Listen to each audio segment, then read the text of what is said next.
Hello friends, അപ്പോൾ നിൽക്കുന്ന friends സുഖില്ലേ? അപ്പോൾ നമ്മൾ ഇന്നത്തെ വീഡിയോ അറിയുന്നത് ഞാൻ വെറുതെ എടുത്തൊരു വീഡിയോ ആണ്. ഫസ്റ്റ് ചാൻസിൻ്റെ അമ്മച്ചി പിന്നെ കുറച്ച് മേലത്തെ കുട്ടികളൊക്കെ വന്നിരുന്നു കളിക്കാൻ വേണ്ടിയിട്ട്.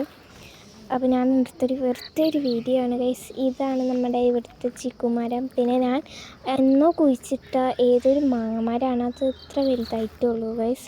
അതിന് പിന്നെ ഞങ്ങളുടെ കിണറാണ് ഗൈസ്. ഇത് വെള്ളം എടുക്കാൻ അതിൽ തീരെ വെള്ളമല്ല, അതൊന്നും ഞാൻ പിന്നെ എടുത്തില്ല. പിന്നെ കുറച്ച് കല്ല് താണ്ടായിരുന്നു, അപ്പോൾ അതും കൂടി നിങ്ങൾക്ക് കാണിച്ചു തരാൻ കരുതി വെറുതെ ഒന്ന് കാണിച്ചതാണ്. പിന്നെ ഇതിൻ്റെ സൈക്കിളാണ്, അതുകൊണ്ട് ഞാൻ സൈക്കിളിൻ്റെ ഇതൊക്കെ അടിച്ചിതാക്കി. പിന്നെ എൻ്റെ മതിലിൻ്റെ അപ്പുറത്ത് കുറേ ഇതുണ്ട്, ചക്കൻ്റെ ഇതുപോലത്തെ ഇലകളുണ്ടായിരുന്നു, അപ്പോൾ അതും കൂടി നിങ്ങൾക്ക് കാണിച്ചു തരാൻ കരുതി. പിന്നെ ഇതാണ് ഗൈസ് ഇവിടുത്തെ ഒരു വലിയൊരു മരം. എനിക്ക് മരം ഭയങ്കര ഇഷ്ടമാണ് ഗൈസ്. നല്ലൊരു വ്യൂ മരത്തൊരു സംഭവം. പിന്നെ മേലെ മഞ്ഞൊക്കെ മരത്ത് ഇങ്ങനെ ഇതുപോലെ മൂടി നിൽക്കുന്നുണ്ടായിരുന്നു. അപ്പം അടുത്തൊരു വീഡിയോ ആണ്. പിന്നെ നമ്മൾ ടെറസിൻ്റെ മുകളിൽ നോക്കിയപ്പോൾ ഒരു നല്ലത് കണ്ടു. പിന്നെ ഗൈസ് ഞാൻ സമയം നോക്കിയപ്പോൾ 6:17 ആയിട്ടുണ്ടായിരുന്നു. അപ്പോൾ ഞാൻ പിന്നെ വേഗം വീഡിയോ നിർത്തിയാലോ കിട്ടി. അപ്പോൾ എന്നിട്ട് ഇത്രേ ഉള്ളൂ. അപ്പോൾ അടുത്ത വേഗം വരാം. അപ്പോൾ എല്ലാവരും സബ്സ്ക്രൈബ്